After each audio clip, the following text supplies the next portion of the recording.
India is a big big market भाई। आप देख रहे हैं 500-600 मिलियन की मिडिल क्लास हो गई है। It's billions of dollars. आपको याद है कि कश्मीर के दौरान जब वो कश्मीर पे लॉकडाउन वगैरह हुआ था, उसमें दुनिया ने कितना क्रिटिसाइज किया था इंडिया को। लेकिन आपने देखा सऊदी अरेबिया से कोई क्रिटिसिज्म नहीं आया, इसराइल से कोई क्रिटिसिज्म नहीं आया। सऊदी अरेबिया ने मेरे ख्याल से कुछ 500 बिलियन डॉलर्स कुछ आउटले किया है इन्वेस्टमेंट्स इंडिया में।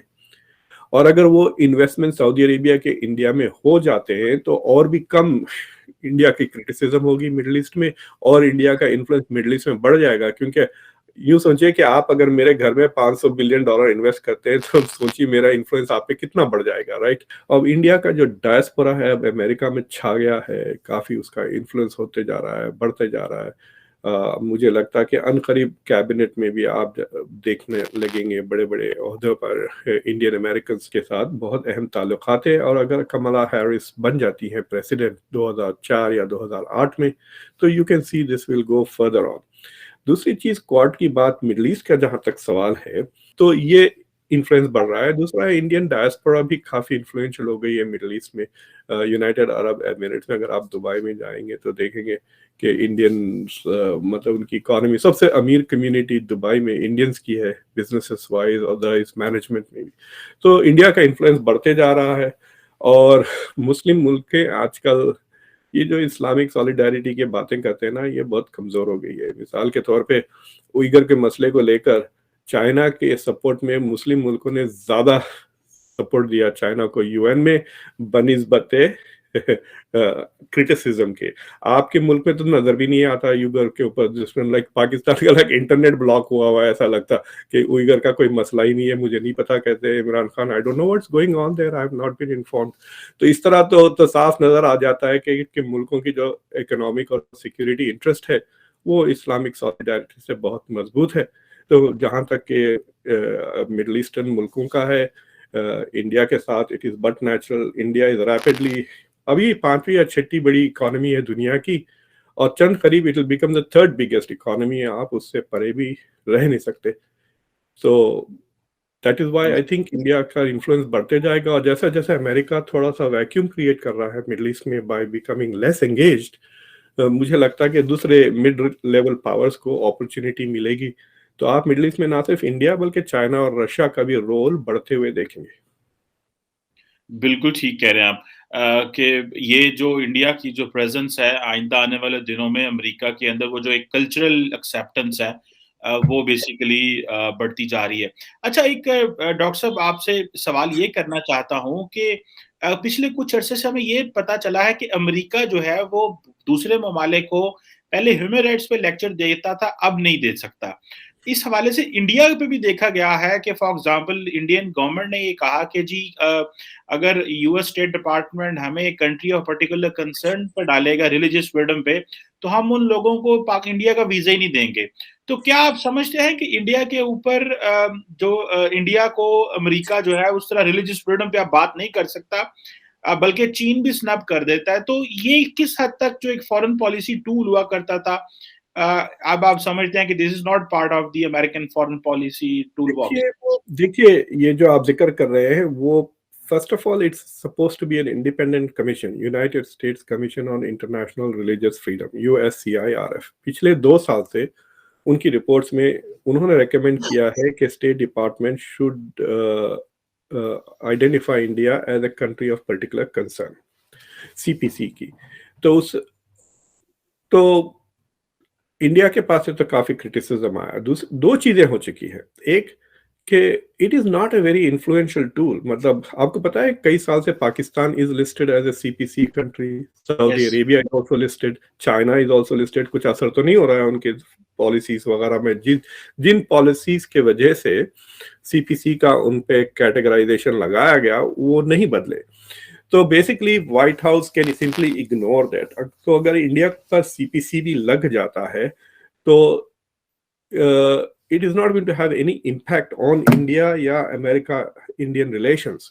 ये और बात है, इंडिया के थोड़ा बहुत इमेज डेंट हो जाएगा। और एक अगर आपने 2020 की रिपोर्ट देखी है तो उसमें एक डिसेंटिंग जो पर्सन है उन्होंने लिखा था कि भाई इंडिया एक डेमोक्रेसी है, इंडिया को नॉर्थ कोरिया और चाइना और सऊदी अरेबिया के साथ इंक्लूड करना इज अनफेयर। अभी भी इंडिया में मुस्लिम पार्टीज है, मुस्लिम इलेक्शंस जीतते भी हैं, लड़ते भी हैं, वोट भी डालते हैं। There is no comparison between these two countries. लेकिन ये जो ह्यूमन राइट्स वगैरह की जो डिमांड है सिविल सोसाइटी से, सेनेटर्स वगैरह से, तो अमेरिका में क्या है, क्योंकि अमेरिका एक डेमोक्रेसी है, इसमें कई डिफरेंट व्यूज है, पॉइंट्स ऑफ व्यू है, तो उन सबको गवर्नमेंट अकोमोडेट करने की कोशिश करती है। जहाँ पे नेशनल सिक्योरिटी के इंटरेस्ट आ जाते हैं वहाँ पे वेवर्स। मिसाल मैं आपको और एक देता हूँ जिस पे शायद आप बात करना भी चाहेंगे। दोनों, तुर्की और इंडिया दोनों ने पिछले 3-4 साल में रशिया के S-400 एयर डिफेंस सिस्टम्स खरीदे हैं। According to the law, America में आजकल एक लॉ पास किया गया है जिसके तहत अगर रशिया से मिलिट्री एड खरीदते हैं आप, हथियार, तो आपके ऊपर सैंक्शंस लग सकते हैं, because you are in a way supporting Russia's military industry. तो टर्की पे तो सैंक्शंस लग गए। हालांकि टर्की एक नेटो एलाई है, अमेरिका का इतना पुराना दोस्त है।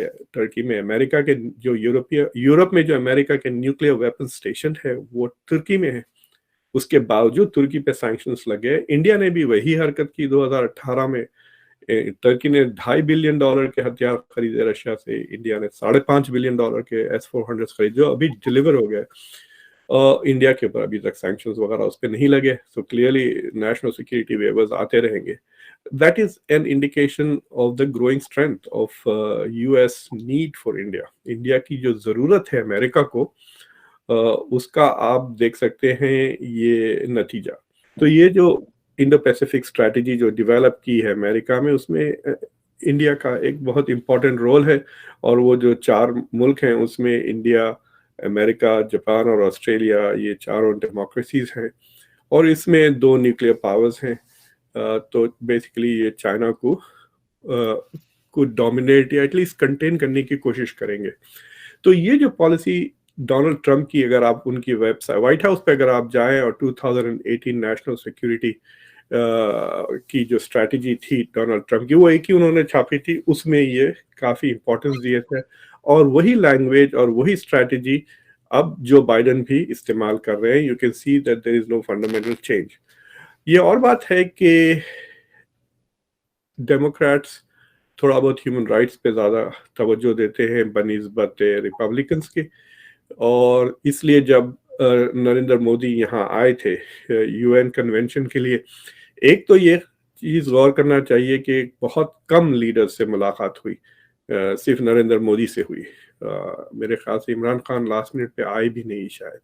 सो दैट्स वन थिंग कि उन्होंने नरेंद्र मोदी से मिला, फिर क्वाड की बातचीत भी की। लेकिन नरेंद्र मोदी को लेक्चर भी दी कमला हैरिस ने ह्यूमन राइट्स का, खासतौर से CAA वगैरह को लेकर, और मीडिया ने भी काफ़ी क्रिटिसाइज किया। तो जिस तरह से हाउडी मोदी वाला रिसेप्शन हुआ था, उस तरह रिसेप्शन बाइडेन एडमिनिस्ट्रेशन ने नहीं दिया नरेंद्र मोदी को, लेकिन अहमियत उतनी ही दी। तो देखना चाहिए कि पॉलिसी में ज़्यादा तब्दीली नहीं आएंगी, लेकिन रवैये में मुझे लगता थोड़ा फर्क रहेगा। बिल्कुल ठीक है। अच्छा, ये बताइएगा कि जो ये क्वाड 2 और क्वाड 1 की बातें हुई, क्वाड 1 तो ये था कि जी ठीक है, ऑस्ट्रेलिया, जापान, इंडिया और अमेरिका जो है वो क्वाड 1 है, लेकिन एक क्वाड 2 की बात चली और एक वर्चुअल मीटिंग हुई जिसमें इसराइल, UAE, अमेरिका और इंडिया। तो इंडिया जो है, इसको how come India is being main streamed in middle east? आप क्या समझते हैं, what is the logic behind this, कि इसकी वजह क्या है कि मिडिल ईस्ट में क्यों मेन स्ट्रीम अमेरिका करना चाहता है? क्या वो समझते हैं कि जिस तरह वो इसराइल को मेन स्ट्रीम कर रहे हैं मिडिल ईस्टर्न ममालिक में, UAE के साथ डिप्लोमेटिक ताल्लुकात, अब्राहम अकॉर्ड और ये सारी चीजें हुई, तो India is such a trusted partner for them कि वो समझते हैं कि वो उसको वाकई ही जो है वो मिडिल ईस्ट में रोल प्ले करना चाहिए? आपको क्या नजर आता है इसमें? देखिए, क्वाड 2 का जो स्लोगन है वो इंडिया से ज्यादा आ रहा है बनिस्बत अमेरिका से। तो अगर आप जब भी क्वाड 2 का लफ्ज इस्तेमाल करते हैं, आप वो देखेंगे कि इंडिया के मीडिया पर्सनल, इंडिया के जर्नलिस्ट और खुद इंडिया के फॉरेन मिनिस्ट्री के अफराद इस लफ्ज को ज्यादा इस्तेमाल कर रहे हैं। यहाँ अमेरिका में ज्यादा लोग ये क्वाड का लफ्ज उतना इस्तेमाल नहीं कर रहे हैं। दूसरी चीज ये है कि जहाँ तक के इंडियन एनालिस्ट है, और जो not all of them, جو سینٹر اور سینٹر لیفٹسٹ، مطلب لیفٹ بھی نہیں، رائٹ کو چھوڑ دیں ایکسٹریم، جو سینٹر کی جو تھنکنگ ہے، وہ کہتے ہیں کہ امریکہ دنیا کی کنٹینیوسلی آپریٹنگ سب سے پرانی ڈیموکریسی ہے، انڈیا دنیا کی سب سے بڑی ڈیموکریسی ہے، تو ان کے بیچ میں نیچرل الائنس ہونا چاہیے۔ اور دوسری چیز یہ ہے کہ امریکہ کے دو بہت ہی خاص رشتے ہیں، ویری اسپیشل ریلیشنز، ایک اسرائیل کے ساتھ ہے اور دوسرا برطانیہ کے ساتھ ہے۔